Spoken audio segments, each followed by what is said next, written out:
Kau lestari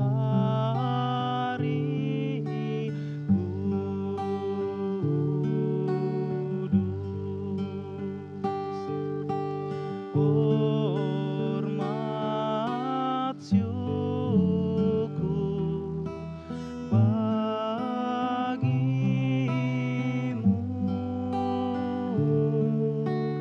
dalam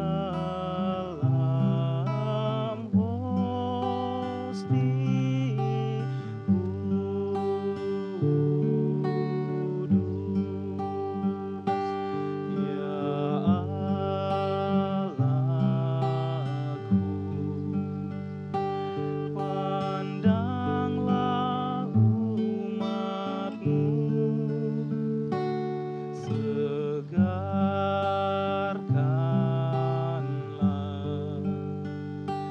dengan karuniamu.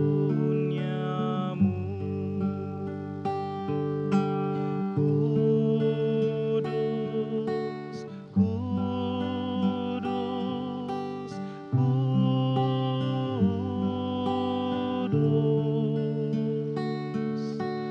Kau lestari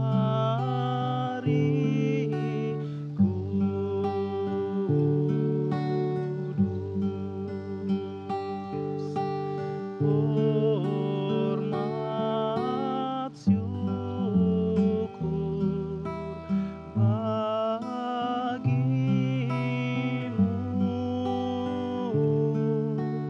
dalam hosti kudus.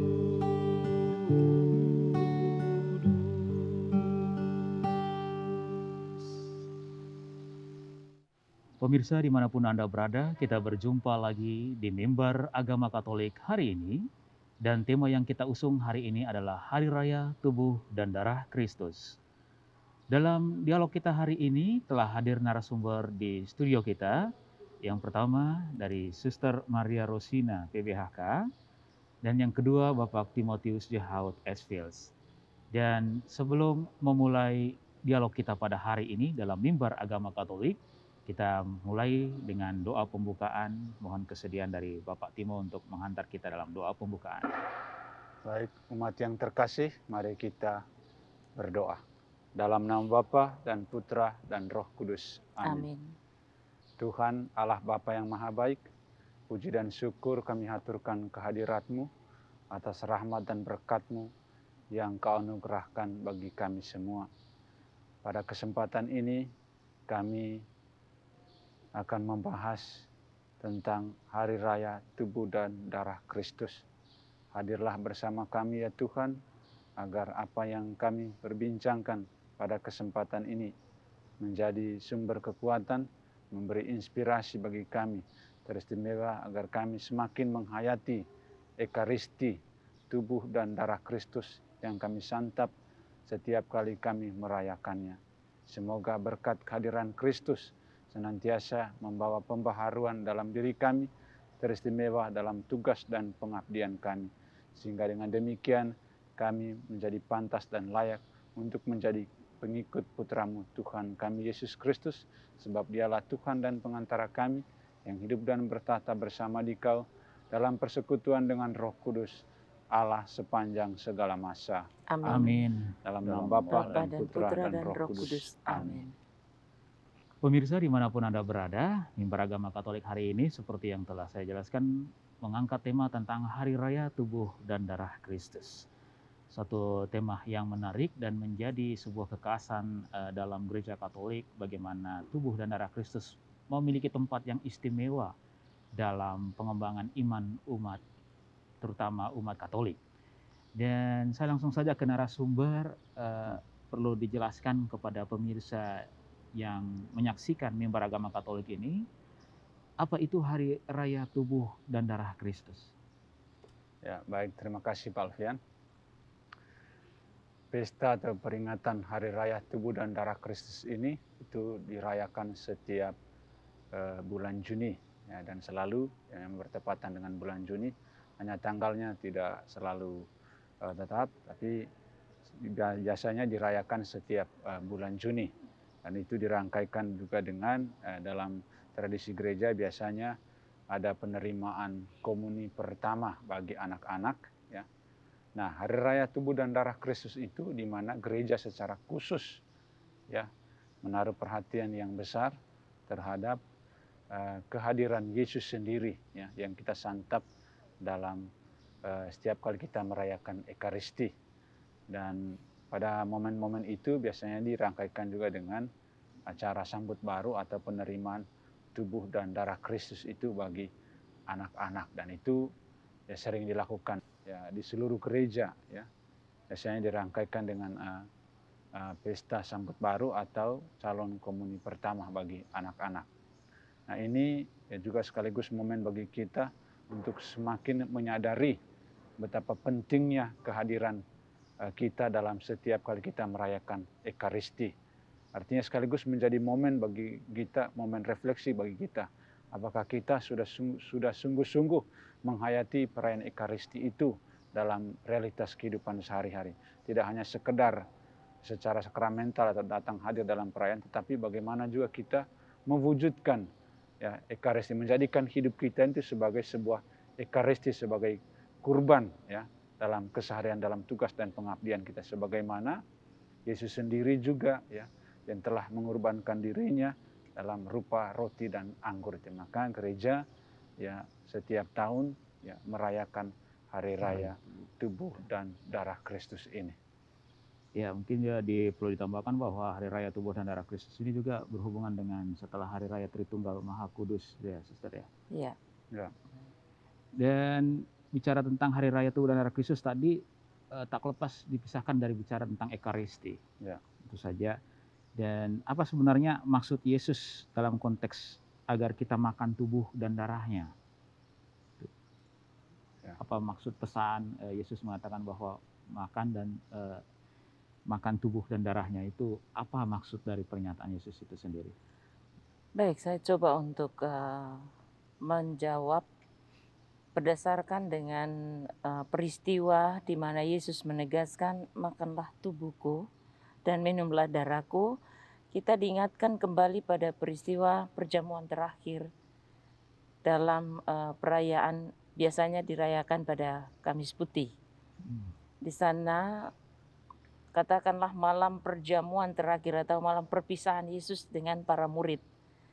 Tetapi sebagai tanda pengenangan akan Kristus bahwa selalu hadir dan berkarya bersama para murid, dan selain para murid juga kita yang sudah disatukan dalam gereja, Ekaristi adalah sarana perjumpaan kita dengan Tuhan, tetapi juga sumber kekuatan, daya kekuatan kita di dalam menjalani kehidupan iman kita, di mana kita yakin percaya bahwa Yesus adalah sumber kehidupan kita. Maka ditunjukkan dalam perayaan itu, ini semoga kalian para murid mengenang kehadiranku, maka ditunjukkan dengan lambang perjamuan roti dan anggur. Dengan situasi saat itu, di mana identik dengan perayaan-perayaan tertentu, kita harus ada pertemuan, diskusi, dialog bersama, tetapi pasti ada juga makan bersama. Nah, makan bersama yang dihadirkan adalah makanan tubuh Kristus sendiri dalam rupa roti dan anggur. Nah, dalam rupa roti ini Yesus mengatakan, inilah tubuhku, inilah darahku. Ini adalah sumber kekuatan kita, di mana para murid juga merasa dikuatkan, dikukuhkan oleh Yesus dalam pewartaan, dalam menjalani misi perutusan Tuhan di mana saja mereka berada. Ya, terima kasih. Bicara tentang makan dan tubuh Kristus ini, apakah itu akan berhubungan dan praktek kanibalisme dan sebagainya? Ya, baik. Untuk mengerti dan memahami, kadang ya orang tidak paham dan mengerti bahwa praktek makan tubuh dan darah Kristus itu bukan seperti yang mereka mengerti. Tapi yang mau dikatakan di sini bahwa roti dan anggur, ya, roti dan anggur itu menjadi simbolis, ya, simbolis. Kehadiran Yesus bukan lagi hadir secara figuratif, tetapi secara simbolis. Nah, dalam perayaan Ekaristi, ya, ketika roti dan anggur itu, ya, berkat sabda Kristus, ya, berkat sabda Kristus, kehadiran roti dan anggur. Roti dan anggur itu bukan lagi menjadi roti dan anggur yang biasa, tetapi berkat sabda Kristus, ya, kemudian berubah substansinya, ya, berubah substansinya, berubah rupanya menjadi tubuh dan darah Kristus sendiri. Nah, memang kerap kali bukan cuma kaum beriman, tetapi juga para murid sendiri ketika mengatakan kepada Yesus ketika mengatakan kepada murid-muridnya, ya, dia katakan, akulah roti hidup yang turun dari surga. Nah, jikalau seseorang makan roti ini akan hidup selamanya, dan roti yang kuberi ini adalah benar-benar dagingku dan benar-benar darahku. Nah, mereka mengerti dan memahami, bagaimana mungkin dia mengatakan itu kepada kita bahwa tubuhnya itu akan menjadi santapan. Nah, mereka tidak paham dan tidak mengerti apa yang dikatakan oleh Yesus. Nah, sabda Yesus sebenarnya mau mengatakan bahwa kehadiran Yesus sendiri, tubuh dan darah itu hanya secara simbolis. Dan karena itu Yesus berulang kali ketika berbicara tentang roti itu ada kaitannya juga dengan kehadiran Yesus dalam setiap peristiwa. Misalnya ketika dia berada di rumahnya Maria, ketika berada di rumahnya Maria Magdalena, ketika ia berada dengan Lazarus, bahkan ketika ada berada dengan Sakeus selalu diakhiri dengan makan bersama. Nah, istilah roti sendiri sebenarnya menunjuk kepada pribadi Yesus sendiri. Nah, ketika Yesus berbicara tentang akulah roti hidup, nah, itu sebenarnya juga dengan di mana ketika Yesus berada di Bethlehem, yang artinya itu rumah roti, itu sebenarnya mau menunjuk kepada identitas Yesus sendiri sebagai roti hidup. Nah, perlu dimengerti dan dipahami bahwa roti dan anggur yang tiap kali disediakan dalam perayaan Ekaristi itu, nah ini yang harus dipahami, dimengerti dengan benar, bukan lagi roti dan anggur, ya, anggur yang biasa, tetapi sudah berubah rupanya, ya, memang wujudnya tetap roti dan anggur, tapi rubah rupanya melalui sabda Tuhan, ya, diubah lagi, substansinya sudah diubah, atau dengan istilah yang sangat terkenal yaitu transubstansio, ya, transubstansio, bahwa hakikat dari roti dan anggur itu menjadi tubuh dan darah Kristus sendiri. Nah, inilah yang harus kita yakini dan kita imani, bahwa Yesus yang tidak lagi hadir secara fisik, ya, tetapi secara simbolis dalam rupa roti dan anggur, dan terutama dalam sakramen-sakramen. Ya, demikian dengan sakramen-sakramen yang lain. Kehadiran Yesus itu justru hadir dalam rupa roti dan anggur. Yesus tidak hadir hanya melalui rohnya, tetapi kehadiran Yesus yang paling nyata dan kasat mata itu dalam rupa roti dan anggur. Dan ini yang perlu dipahami, ya, dengan baik dan benar, sehingga kita benar-benar yakin dan percaya bahwa setiap kali kita merayakan Ekaristi, di sanalah Tuhan Yesus sendiri hadir, ya. Bukan hanya sabdanya, tetapi juga Yesus hadir dalam rupa roti dan anggur. Ya, bahkan dikatakan, ya, bahkan dikatakan apa?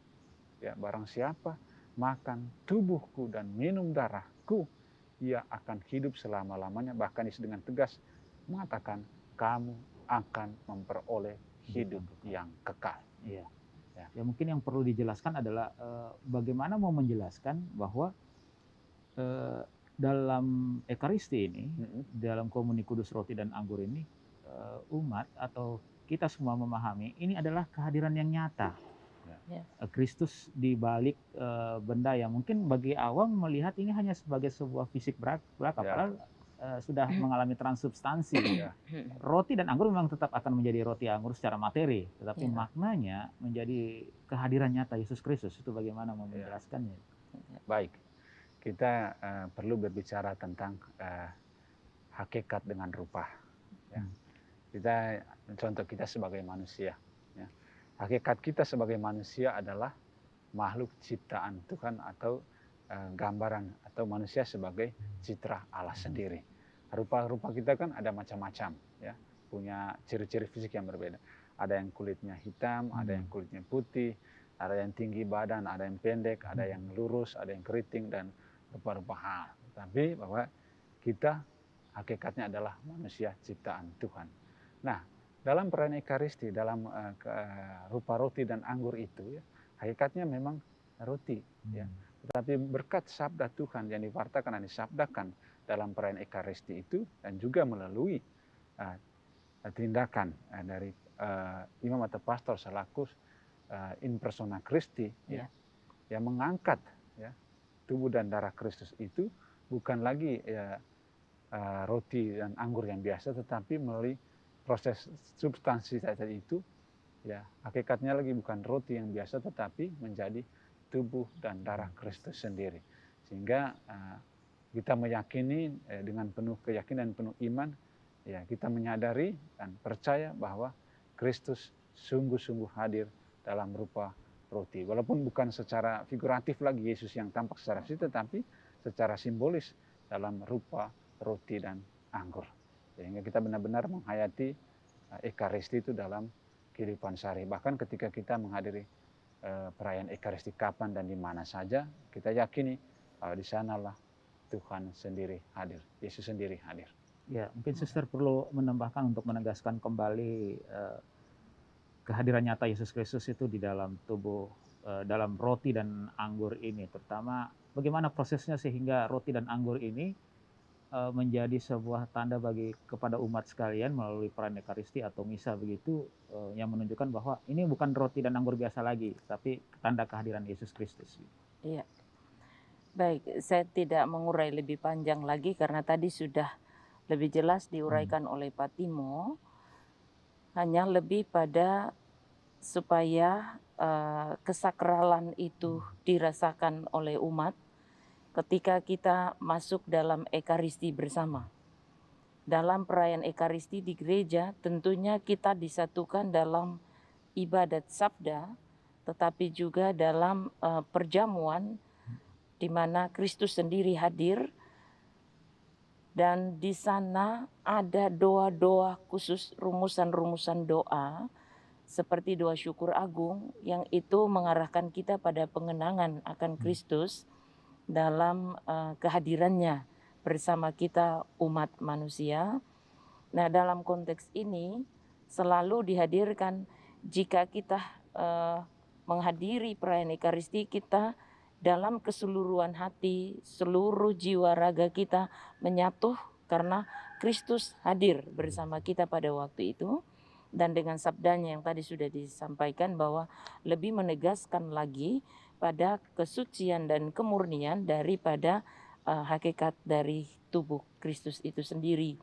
Dan dalam Ekaristi kita selalu diarahkan untuk menyatu dengan penderitaan Kristus juga. Karena dari penderitaan itu melahirkan satu kebangkitan baru, pembaharuan diri, di mana Yesus mengorbankan tubuhnya sendiri sebagai sumber kehidupan bagi kita.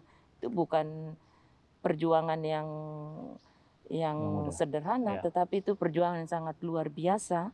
Maka selalu kita diharapkan untuk benar-benar hadir secara utuh, terlibat dalam Ekaristi, karena yang kita rayakan setiap kali adalah kebangkitan Kristus dari penderitaan perjuangan yang luar biasa demi keselamatan umat manusia.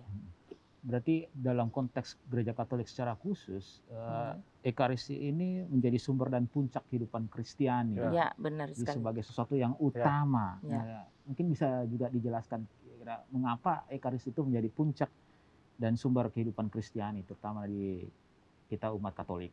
Ya, baik. Mengapa dikatakan bahwa Ekaristi itu sebagai sumber dan puncak kehidupan Kristiani? Karena di dalam perayaan Ekaristi itu kehadiran Yesus secara menyeluruh itu ada di sana. Akan tadi Suster katakan ya, ketika kita merayakan Ekaristi itu di sana kita mengenangkan tentang wafat, sengsara dan kebangkitan Yesus sendiri. Dan kalau kita lihat setiap kali kita merayakan apapun sakramen-sakramennya, pasti selalu diakhiri atau disatukan dengan perayaan Ekaristi. Karena Ekaristi itu menjadi puncak, bahkan pusat hidup rohani, bahkan dikatakan jantung hidup iman Katolik itu adalah Ekaristi itu. Maka sudah sepantasnya ya umat diajak ya untuk sesering mungkin hadir dan ikut serta dalam perayaan Ekaristi. Karena dari sana kita menimba ya, selain Yesus sendiri yang hadir secara menyeluruh totalitas kehadirannya dalam rupa roti dan anggur tadi, tetapi juga menjadi saat di mana kita mengenang seluruh misteri Paskah itu, misteri sengsara, wafat dan kebangkitan Kristus itu sendiri. Di mana di sana kita merayakan mengenang sengsaranya, wafatnya, kebangkitannya, bahkan sampai kenaikannya ke surga. Itu dirayakan semua di sana.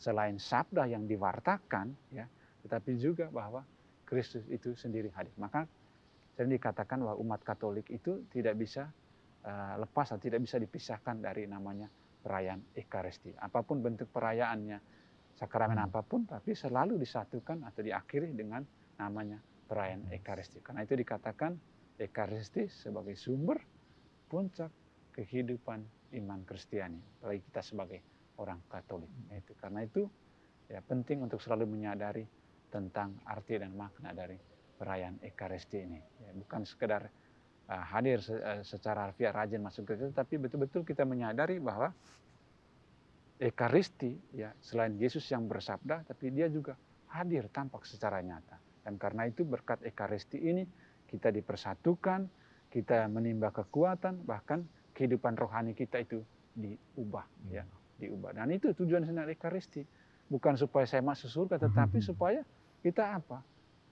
Rubah oleh pembaharuan diri, oleh pembaharuan roh. Sekaligus kita menghantar kita untuk merubah dalam keseharian kita, ya. Kita menerima makanan rohani supaya apa? Kita juga bebas dari dosa dan lain-lain. Karena itu ketika merayakan Ekaristi, penting untuk selalu persiapan diri, persiapan batin. Agar layak dan pantas untuk menerima sakramen Ekaristi, yaitu tubuh dan darah Kristus sendiri yang hadir secara nyata. Ya. Sehingga rasanya umat kalau datang gereja atau mengikuti ibadah atau perayaan Ekaristi rasanya hambar kalau tidak menerima tubuh dan darah Kristus, ya. Dan puncak Ekaristi ini adalah ketika umat menerima apa yang disebut sebagai komuni kudus atau komuni suci. Tentang Ekaristi ini kita banyak cerita tadi tentang Ekaristi. Sebenarnya apa sebenarnya Ekaristi ini? Ya. Kalau kita melihat merujuk dari katanya Ekaristi itu dari bahasa Yunani, itu adalah kurban syukur, pujian dan syukur. Dan karena itu kalau kita dalam perayaan Ekaristi, kita sebenarnya bersyukur dan berterima kasih kepada Allah Bapa yang telah mengorbankan dirinya, ya, lewat putranya Tuhan kita Yesus Kristus. Maka sebagai satu bentuk rasa terima kasih kita, maka rekanlah itu perayaan Ekaristi, perayaan pujian, perayaan penuh syukur, ya, bersama seluruh gereja dan juga bersama seluruh umat. Nah, itu maksudnya dari Ekaristi. Atau di selain juga katakan makan bersama, ya. Makan bersama dalam arti apa?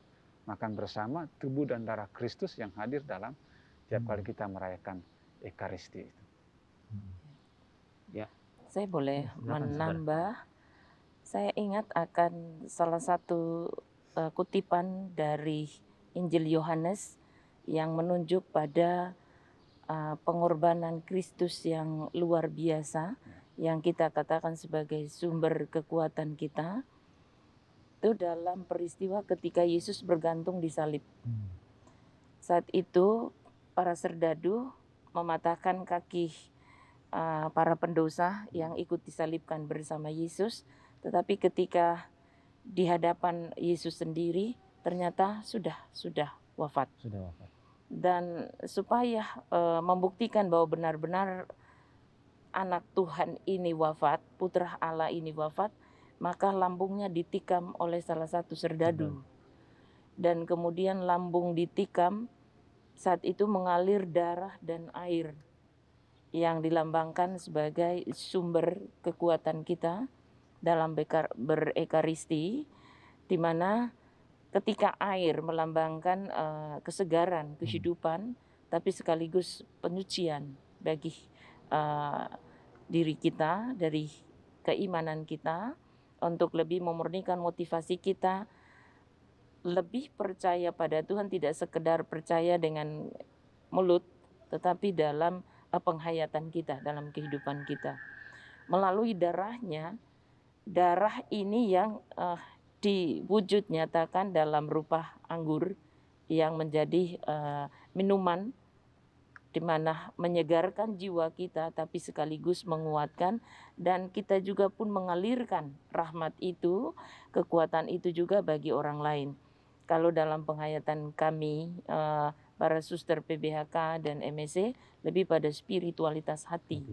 Spiritualitas hati kudus Yesus sendiri yang menjadi obat penyembuh bagi semua orang yang datang kepadanya.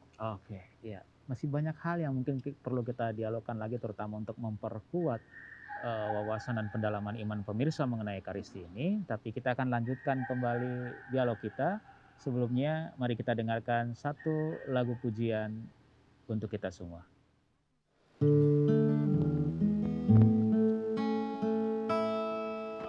Aku rindu akan Tuhan dalam sakramen terkudus. Aku rindu menerima Yesus dalam manusia. Yesus, Yesus datanglah.